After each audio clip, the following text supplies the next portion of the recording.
Hello, everyone, and welcome back to the show. This is Reservations, and I'm Rain Whalen. And I'm Nandor de la Rentas. That's good reference right there. Thanks. Shout out to What We Do in the Shadows.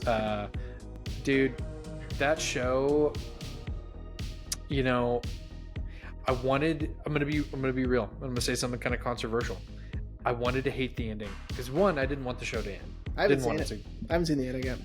I didn't want it to go away, and after the final episode, I was like, I want to hate that so bad, but it's really good. Like, they thankfully stuck the landing in the finale. Phew. If no one here listening has ever seen What We Do in the Shadows, obviously, one, watch the movie. The movie's also fucking hilarious. But two, the show, great. Can't beat the show. Dude, it's so fascinating that the movie's so great. The movie's so funny, but Taika and Jermaine almost were like no holds barred for the show. Like, let's just take what we did for the movie and crank that up to like an 11. Yeah. And dude, the show is so fucking good. Yeah, the show is great. And also, hopefully, I think Futurine has a picture of it. He'll put a picture. Ashley has a What We Do in the Shadows tattoo on her calf. She got it when we came to see y'all. Oh, okay. I don't remember. It's vampire. It's the fake vampire teeth, and it says creepy paper. Oh, creepy paper. Yeah. Yeah, because Nandor doesn't know how to say Great paper. Dude, that show's the best. I told Ashley it did so well with our movie today that not only is it vampires, but it was also a Spanish name. Yeah. So, nailed it. I know, dude. I told Ashley that if they ever release like a complete series, like, she actually was like, no, we're getting it. Like, that's non-negotiable. I'm like, oh, okay, good. Okay, great. Hopefully they do. I would love for a box set, like it slides out too. That'd be cool. FX, if you're listening, which I don't know, maybe you're not now after the discovery we made.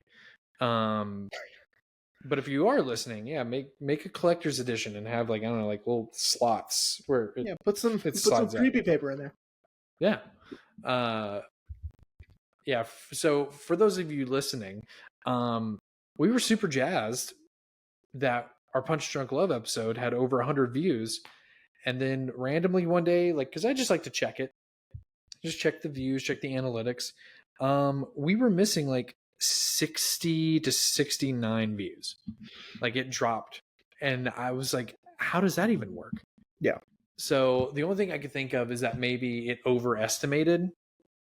Maybe it was estimating how many people were actually sitting and watching, because the other analytic didn't change of people actually sitting through the episode. Okay, well, it changed a little bit. Of the audience retention, it said that most people made it through 25 minutes, which I mean, that's more than most. I mean, that's fine, but I mean, it's half of what it said it was. That's so bizarre. Yeah, our Frankenstein episode, 38 seconds.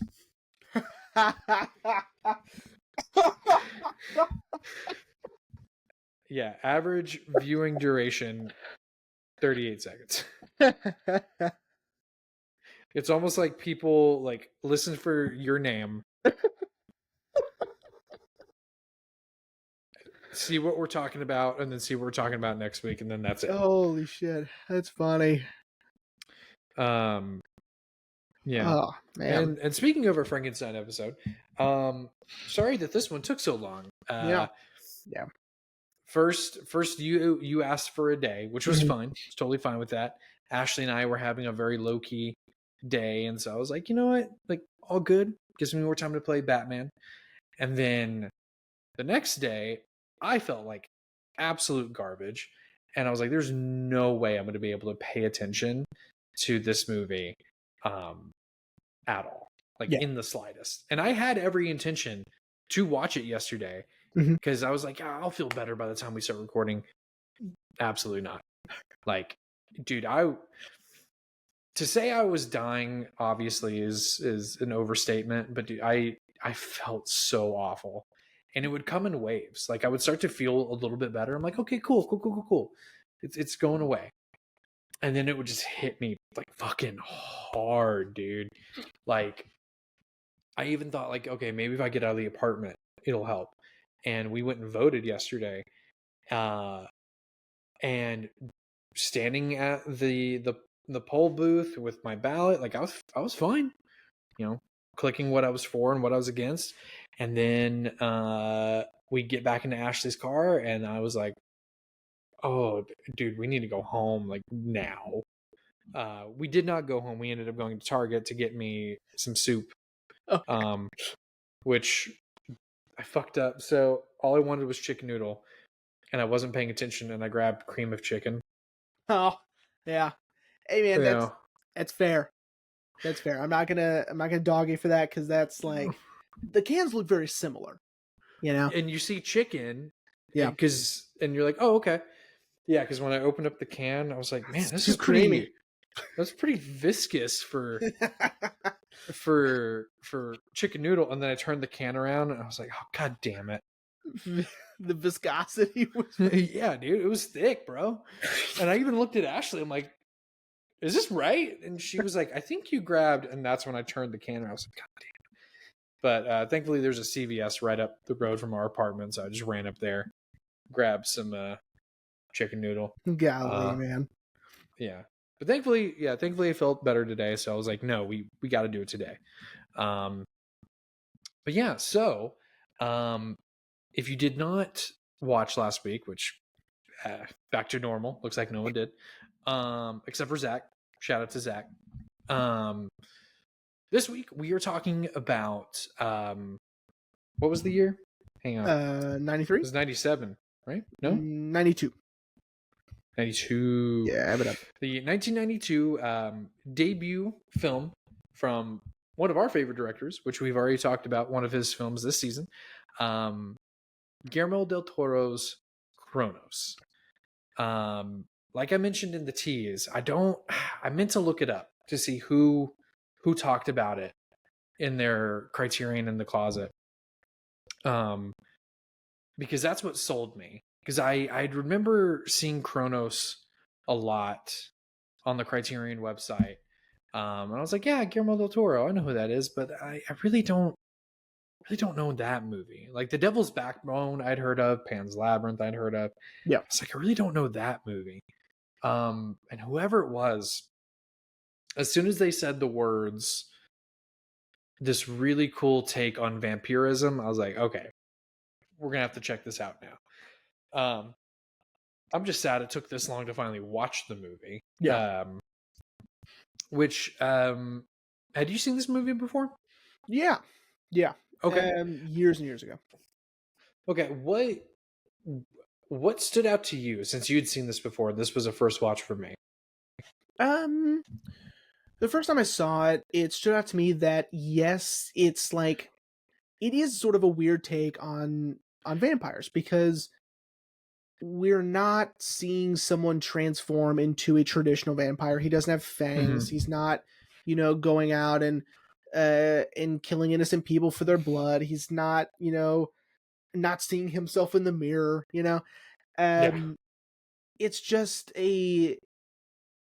and he accidentally becomes immortal, right? And yes, blood is a part of it, but that's sort of beside the point. Yeah. And really it's just the lust for immortality and someone who has immortality that didn't want it, but is drawn to the Cronos machine, the Cronos device, as sort of like a drug. Like he needs it, right? And it's sort of like an allegory on, on the the chase for immortality and sort of how it changed. You know, like it's an interesting movie because it's really not just like one thing. You can't just say like, oh, it's a vampire movie because like it really kind of Yeah. isn't. You know, Yeah. I do. However, I will say Okay. this movie brought about a pet peeve that I have Okay. that I had forgotten about, and then I rewatched it and I go, oh yeah, um, I despise when a movie that takes place in the real world, okay, Uh-huh. where and listen, I understand that it's a historical word and like they're but okay. I hate when people are referred to as alchemists. I hate it. I hate it. The reason being is, from my understanding, an alchemist is someone who turns metals into gold, which is impossible. So you can't be an out. You can't. Like, that's fantasy. You know? So like I hate it when people like are historically referred to as alchemists. It's like prove it. You know? Like I hate it. That's such an oddly specific I it um drives me crazy because it's like no they know they aren't. You know? damn. But maybe I don't Then that mean understand. Maybe that's just like I don't get what the word means or I misunderstand the definition of what an alchemist is. But to me it's someone who turns earthly metals into gold. Like steel and iron and they make it into gold, which is impossible, by the way. so I know you're probably gonna hate this, but maybe you should sit down and watch either version. I would recommend the second version, but watch the anime Full Metal Alchemist. Absolutely not. It Maybe won't. that might help you out. It won't because it's just going to irritate me. So Well, but here's the thing: the anime is set in a world where alchemy exists. I see. So, But you see what I'm saying? Like, I mean, I guess, because like dude. this this movie. It's not saying isn't it weird that he was an alchemist? It's weird that the alchemist had this device that made him immortal. That was the weird part, right? Um. By the way, also, the design of the Cronos, amazing. The shots of inside the Cronos, Dude, yeah. remarkable. He's Guillermo Del Toro is 29 years old when he makes this movie. All right, God damn, he was 3 years younger than us. like, imagine I don't know, like I don't know, just imagine you being good at what you're doing. I guess I don't know what that's like, but um, but I just love that these imageries, um, these tropes, these sort of trademarks follow him through his entire career. He's always using really cool, intricate, clockwork like devices and machines in his movies.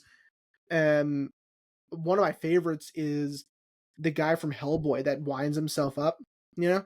Oh Um, yeah, and then the use of bugs, like there's like a little bug yeah, in the Kronos, that makes it what it is, and I think that's so interesting and it's so fascinating. yeah, Um. Anyway, go ahead. So, yeah. sorry, No, you're I fine. No, I love that we're got off on a tangent love. about my pet peeve, but um, Yeah. So okay. So Kronos.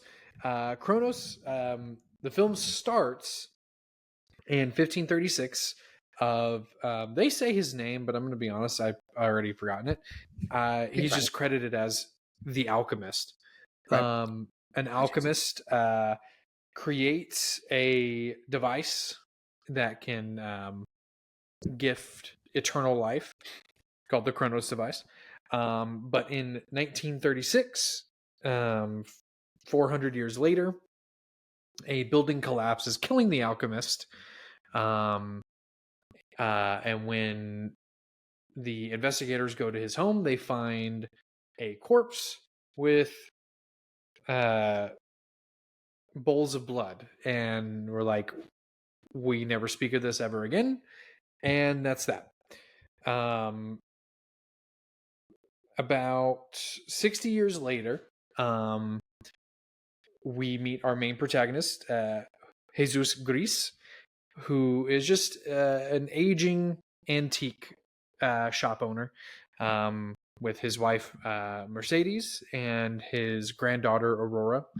One day, this sketchy looking guy comes in looking for something that he seemingly finds, and Jesus decides to look at the statue of an archangel, and he finds the Cronos device inside. And like you already said, he accidentally triggers it and is given immortality. And I love that Guillermo doesn't waste any time, because he, like you said, he almost like a drug, he needs it, and he uses the device again. But he starts to notice he feels younger. His wrinkles are going away. His hair is more full. But while Jesus is starting to feel better, there are this businessman, I believe it's pronounced Dieter de la Guardia, who is also trying to find the Cronos device, and sends his, as the Criterion calls it, unhinged nephew, played wonderfully by Ron Perlman, Angel de la Guardia, goes, initially invites Jesus to learn about this, but over time it becomes apparent that they want the device and they want Jesus out of the way. All the while, Jesus is succumbing more and more to the addiction that is the Cronos device by means of needing to consume blood. Sorry, I have something in my eye. Angel tries to kill him. It doesn't work because it doesn't pierce his heart. Because if it pierces his heart, he will die.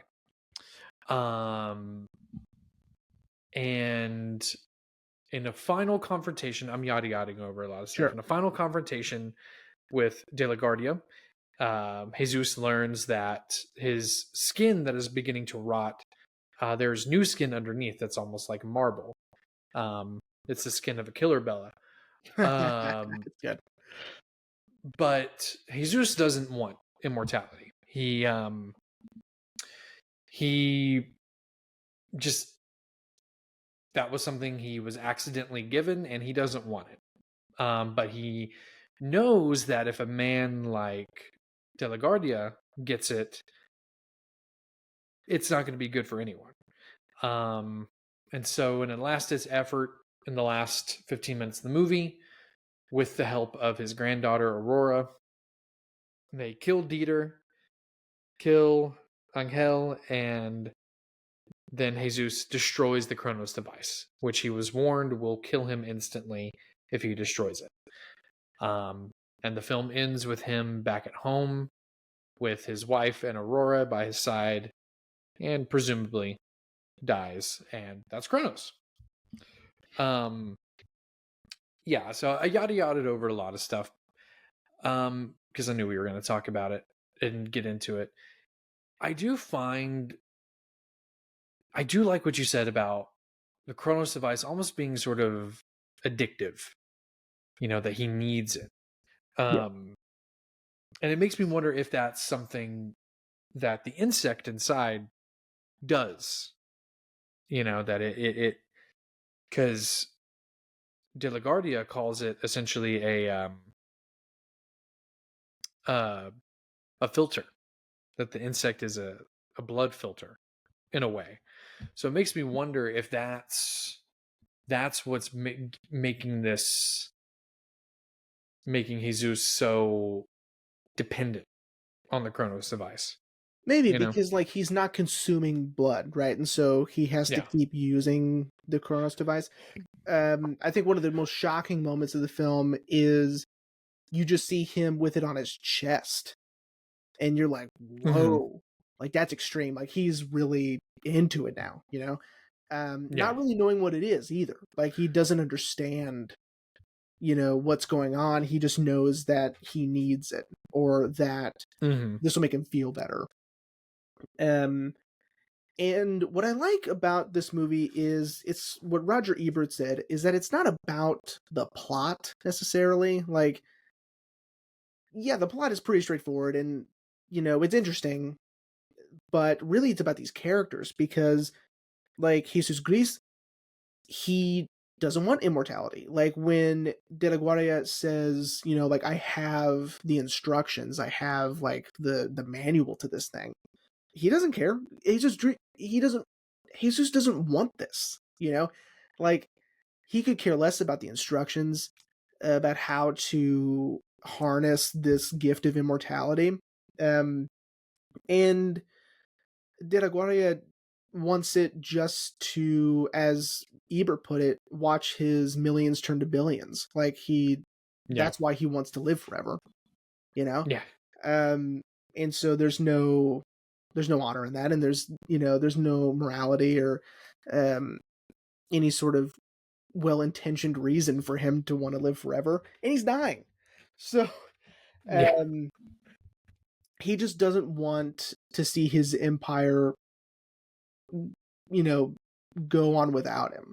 You know, Hmm. um, I love Angel. I know we're not supposed to, but I think he's great because um, originally he was supposed to speak fluent Spanish, and his line readings just weren't cutting it. Um, I don't think he speaks Spanish, Ron Perlman. Well, I was going Um, to say the Spanish he is it's speaking, not bad. it's not bad. It's I not mean, bad definitely Spanish. better than No, me. Yeah. it's a little. It's not taken seriously. Like he's not putting an accent on. Um, he's not pronouncing the words as well as he should. Hmm. Um, but Del Toro's like, you know what? Let's have him just be like a transplant American who doesn't like living in Mexico, and he's just enough to get by. So like Yeah. that's sort of like the excuse that he's sort of not taking the Spanish very seriously. But I mean, it's pretty good. Um, Yeah. I was like, damn, Ron Perlman's killing it, bro. I kind of Oh, like. and to see, well, and I thought for sure he was going to speak Spanish the whole film. I was like, man. But then as soon as he switches to English, I was like, oh, okay. Well, and I was really impressed by Claudio Brooks' English. Um, Oh, yeah. it's really good. I didn't realize he spoke English. He was a frequent collaborator with Luis Buñuel in the 60s. He's in The Huh. Exterminating Angel, which I just recently watched not too long ago, and I knew I recognized him. He's just a little bit older, and I looked him up. I go, well, hot damn, that's who he is. Um, so that I was pleasantly surprised. I really liked his performance, um, and I like Del Toro sort of made them sort of comic book villains. Um, I read that he wanted to make them sort of over the top and sort of very much against type of what Hollywood normally gave roles to Mexicans, right? So like Mexican Hmm. actors wouldn't get roles like this. So he wanted to really showcase and make sure that he's not, perpetuating the stereotypical, you know, um, these Mexican roles. And so he Hmm. wanted to um, go as far from that trope or those tropes as he possibly could, which I liked. I liked that he's sort of like this otherworldly being, and he doesn't throw away the statues he finds that Yeah. doesn't have the Kronos. He just hangs them um, Yeah. in that 2001 room that he's in. Yeah. When we first go in there, I was like, what are these? And then it kind of clicked. I was like, oh, yeah, it's all the ones that he's found that didn't have it. Yeah. Yeah, which is very interesting that he keeps He them. doesn't throw them away. Yeah. It's very much Spink and Forcible from Coraline with stuffing their dogs in a Yeah, it's way. sort of like it's a showcase of his progress, like how long he's been looking for this thing, right? Mm-hmm. Um, yeah, it's really interesting. Also, what's really interesting is their names. So Jesus Yeah. Christ, Gray Jesus, Yeah. which he ends up, being this sort of otherworldly, immortal being with gray skin, which is really interesting. Um, and Angel de la Guardia is guardian angel, um, which I thought was really interesting Yeah. because he is a bad guy, right? Mm-hmm. But he hates his uncle, right? He Yeah. hates that he's looking for this stupid thing, and the reason he wants it is stupid, and he's just not into it at all, right? Yeah. It's like he doesn't, which I appreciate that, you know, he doesn't want the immortality either. Like, He just wants the money. yeah, sure, you know, um, Yeah. and so like in a way he's sort of like our guardian angel in a sense that he is protecting like the world from his uncle being immortal, you know, because Yeah. God knows what that's going to look like. Yeah. Um, Even though it could just be selfish reasons, it could literally just be he wants to just make money forever. I don't know, but he seemed like that won't be enough after a while. Yeah. Um, yeah, Yeah. I also like it wasn't until seeing the scene where his uncle like is full on beating the shit out of him, because I was like, what's up with this subplot of him wanting plastic surgery for his nose? yeah, Because his nose has been broken. And then I was like, that's why. Because his uncle has probably broken his nose so many times that he he wants a new nose. Um, but I thought that was just so funny. Of the whole like, which one? This one or this one? See, And that's they're why like, I yeah, don't think he's really like he's not really a bad guy necessarily because like that moment is genuine. Like he's really asking because like I think it's not only just that he is constantly being beaten by his uncle, but I think it's just to acknowledge Ron Perlman has such a unique face, you know? yeah, And they're sort of drawing attention to, just the way he looks, I guess. Um but yeah, okay. Let's see, a couple things. Um so I think what drives this film more than anything is the relationship between Jesus and Aurora, right? And okay, I think that's what drives a lot of Jesus's decisions. Um, I think Jesus doesn't want this immortality, because you would also think that, well, he would want to be with Aurora, right? mm-hmm. But I think he wouldn't want Aurora to see like what this immortality would mean, right? What it comes with. It comes with, you know, um, drinking blood because obviously he's craving it as we saw in Mm-hmm. the bathroom at that party, and that eventually he'll need it to survive, and he doesn't want to live that way, and he doesn't want Aurora to see him live that way. I think he cares about her so much that he doesn't want to put her in any sort of danger ever, right? Mm-hmm. Yeah, I agree. And that's something Guillermo in the films we've done of his, of Pan's Labyrinth and Pinocchio, um, for sure, Devil's Backbone uh,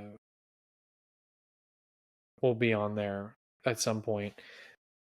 This he does such a good job with the relationship between an older character and a younger character, Sure. and there's always this mutual worry between the two characters, because you're right. Jesus doesn't want Aurora to see him like this, but I think she also doesn't want to see him suffer, as evidenced by, at the end of the movie, she puts the Chronos device on him to revive him, at least just for a little bit. Mhm.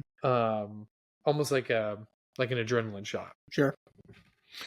because she definitely worries about him as well. um yeah. um yeah, I agree with what you said, that it's, you know, and again, and I think that's a testament to, again, like I said, with Guillermo having this relationship between an older character and a younger character. You know, uh, like Pinocchio, for example. You know, Geppetto is significantly older than his son. Um, but I don't know. I just, there's almost like this sense of wonder between the two characters that Guillermo does, and maybe, well, and again, I keep having to remind myself, this is his first movie, so Yeah. it's probably where he adopted this trope, that carried over into later films. Yeah. Not Blade 2, obviously. um I didn't even know he directed that. I was just going through his filmography and I was like, oh shit, he did Blade 2. Dear God. um well, I'm sure he's the only reason why people remember that movie. Probably.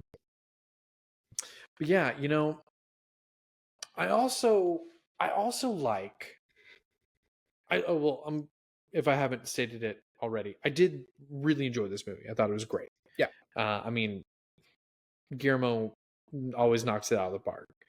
Um, but something I really liked is that he didn't overextend the story. The movie's only an hour and a half long, and every loose end is tied up perfectly. Like, he didn't move it on for another 30 minutes to fill a runtime or something like that. Like, I really enjoyed that. I don't want to say short and sweet, but he doesn't Guillermo doesn't bore you with exposition, with over explaining things. Yeah. Like, No. the most exposition we get is at the beginning of the movie, which is just so we know what this thing is. And then, all right, we're moving on now. Yeah. Well, and Yeah. then it's like, we get this introduction to the the manual, the instructions to the Chronos. I don't know anything about it, right? Yeah. Because Jesus doesn't care, right? And so if Yeah. Jesus doesn't care, we don't need to know. And I like that, it's presented, but we're not dwelling over it, right? We just know that this is how De La Guardia knows it exists in the first place. Mhm. I also really like that in some of these moments, Del Toro doesn't mind being funny, right? Yeah. Dude, the funeral guy, he's hilarious, Yeah, Tito. Yeah, dude.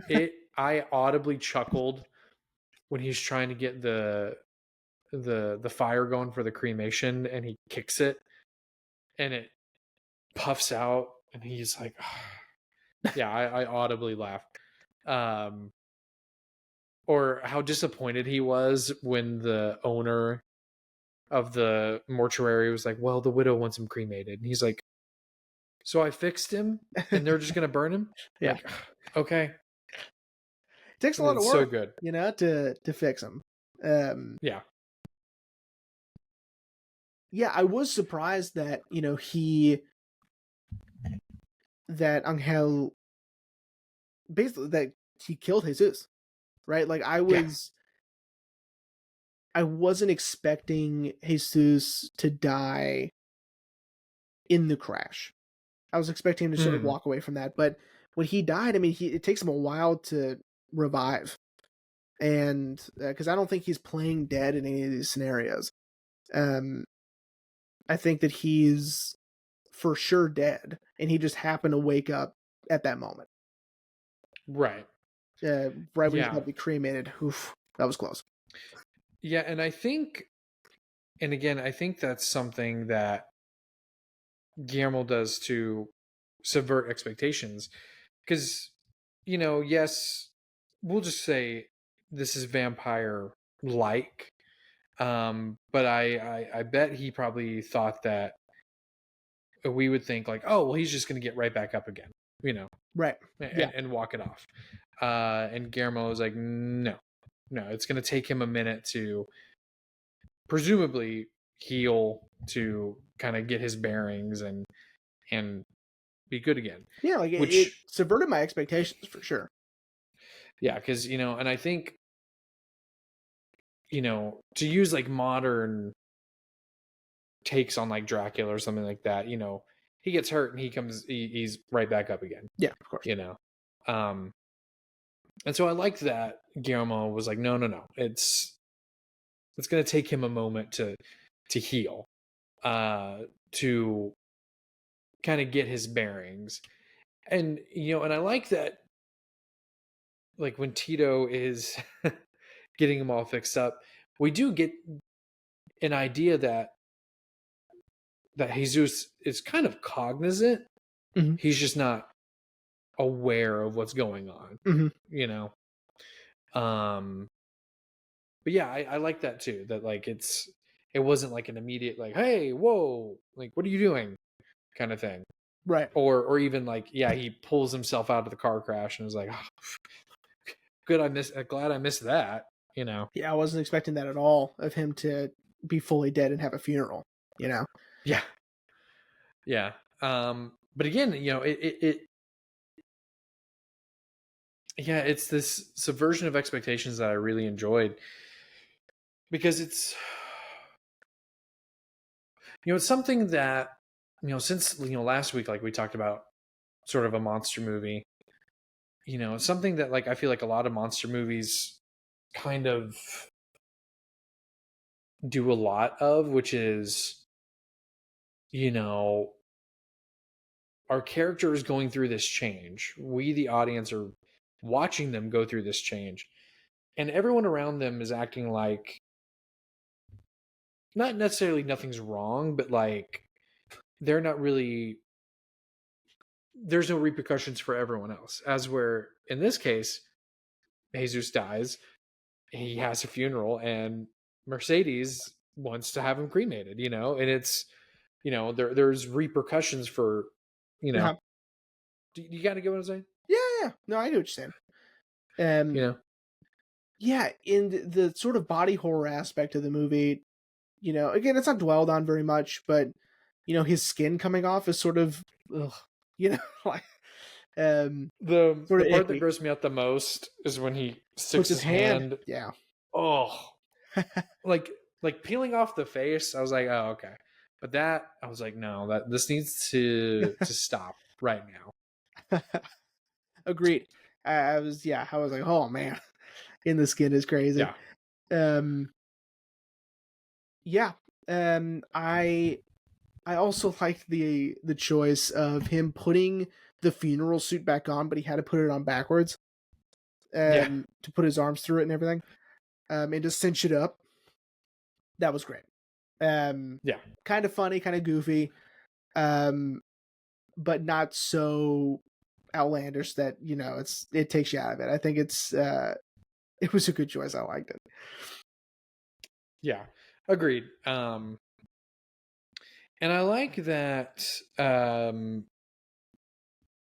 that Aurora just immediately starts like helping him. Like she wastes no time like trying to, help him like get essentially a coffin made Yeah, like in the attic, and that like somewhere deep down like she knows still that like, oh, this is my grandfather, yeah, of course. Like she's just on board, and she'll do anything to help him out. And it's sort of the innocence of a child is sort of just wanting to protect her grandpa.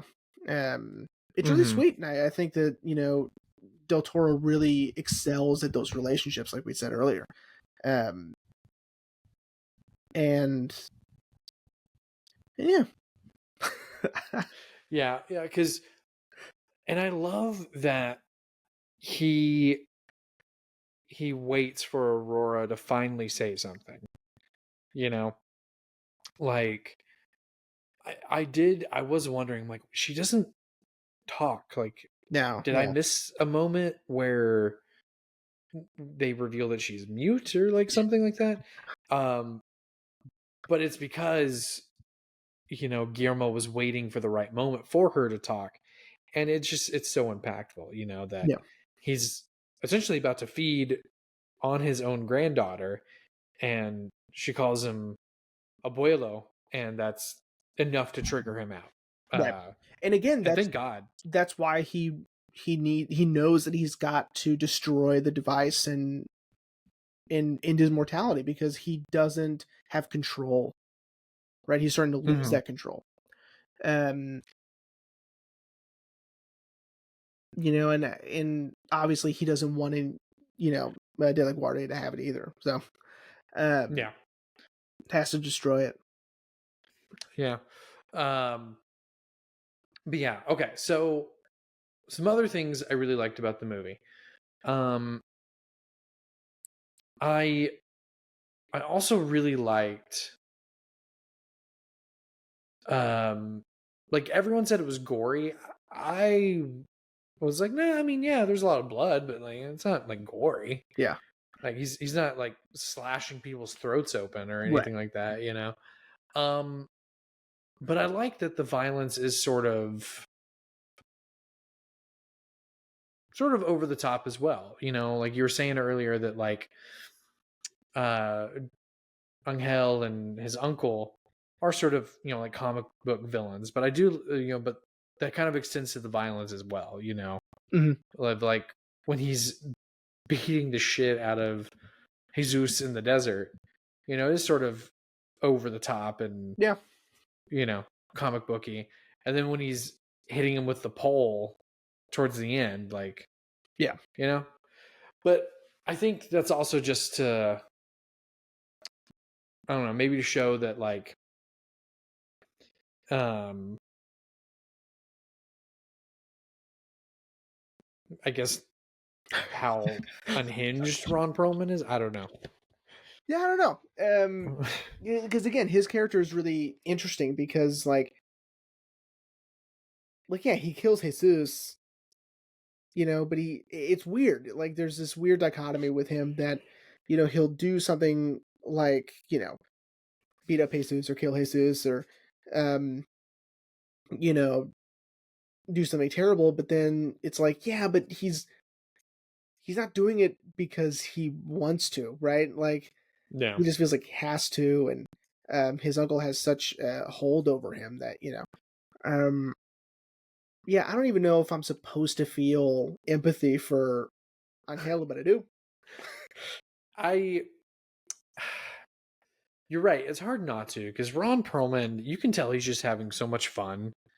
You know, like when Right. he, like when we first meet him with like Aurora, he's sort of like playing hide and seek with her. Like it's hard. It's hard not to be captivated by Ron Perlman. I mean, Right. that's why people watched him for 8 seasons in fucking Sons of Anarchy. And I think that's why people continue to watch him because he is just so captivating. And thank Agreed. God he and Guillermo have such a wonderful friendship. Uh, but yeah, it's hard.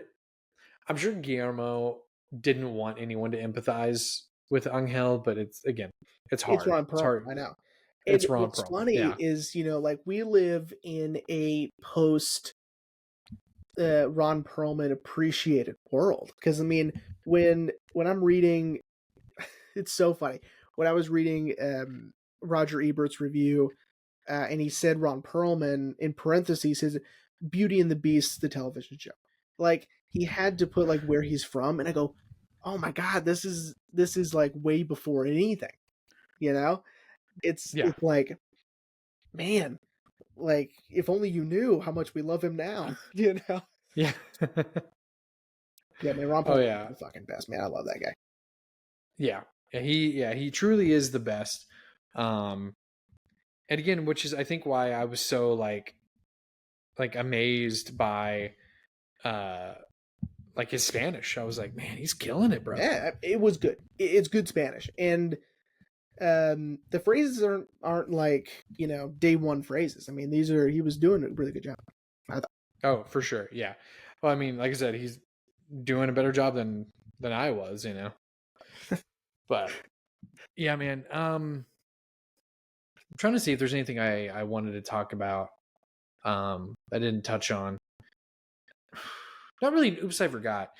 But I did want to ask you: was this Guillermo's student film? I don't think so. Because in the opening text scroll, or all the opening credits, it says Universidad de Guadalajara. Oh yeah, I don't know. So like, did or at least like did he have to use like their equipment or something? I don't know. That's a great question. I have no clue. I feel like I read somewhere that that's where he graduated from. So maybe I don't know. I don't know. I couldn't tell you. I don't know, man. But yeah, I mean that's kind of all I had. I really liked the movie. I now like talking about it some more. Yeah, if I can eventually find that, I'll text you. But yeah, whoever said unique take on vampirism, I agree with, but I definitely wouldn't classify this as a vampire movie at all. Not really, but it's interesting because like it kind of still is, you know, like Yeah. it's stripping it down to its bare bones, right? But I Mm-hmm. love it when people sort of subvert like the traditions of a vampire movie, right? There's one that Jim Jarmusch did maybe 10 years ago, called "The Only Lovers Left Alive." Oh yeah, I really want to see that. It's very good, and what I loved about it is Jarmusch is taking into account that they've lived so long, therefore they're very knowledgeable, right? And so Mm-hmm. Tom Hiddleston and oh my god, Tilda Swinton. thank you, Tilda Swinton, thank you. They're really smart, and like Tom Hiddleston can go and fix anything. He, I think he owns like a guitar shop or something, and so he knows all the history of all the guitars, and because he's lived it all, right? Yeah. And I really liked that addition into the vampire mythos, is that of course they would be intelligent, they've lived so long, right? um in this time it's just stripping it down to the immortality and the thirst for blood. Mm-hmm. And I appreciated that. I thought it was, and of course the, you know, the sunlight thing, Yeah.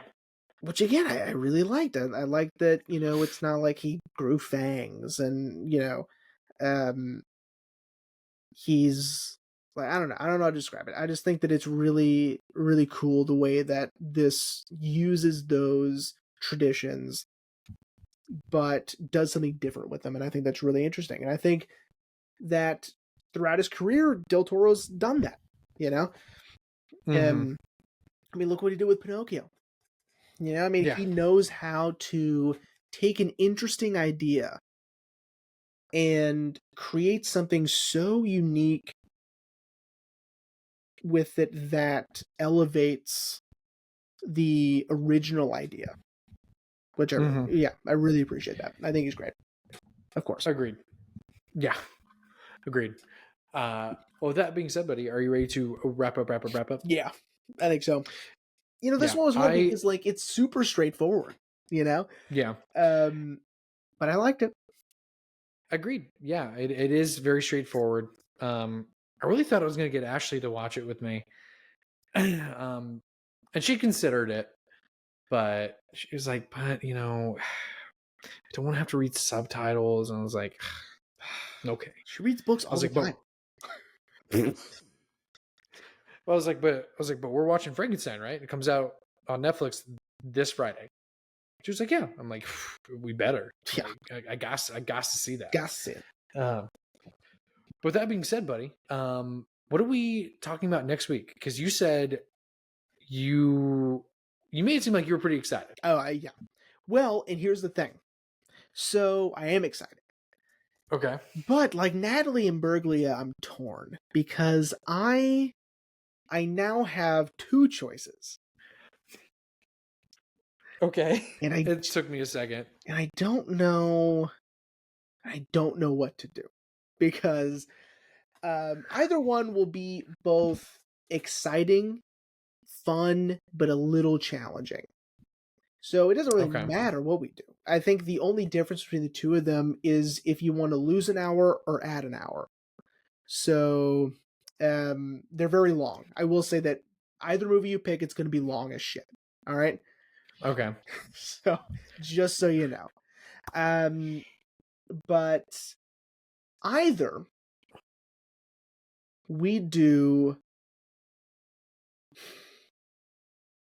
Either we're in the desert or we're in the city. And that is up to you.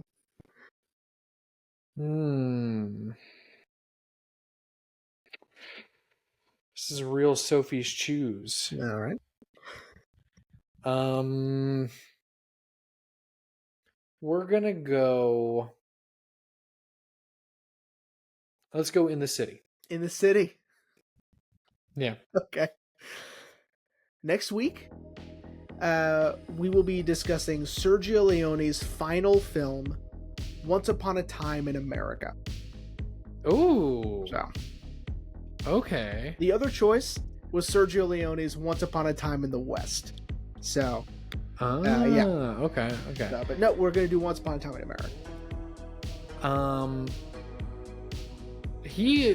Did he do one of the Man with No Name? He did all trilogy? Oh, he did all three? Okay. Yeah.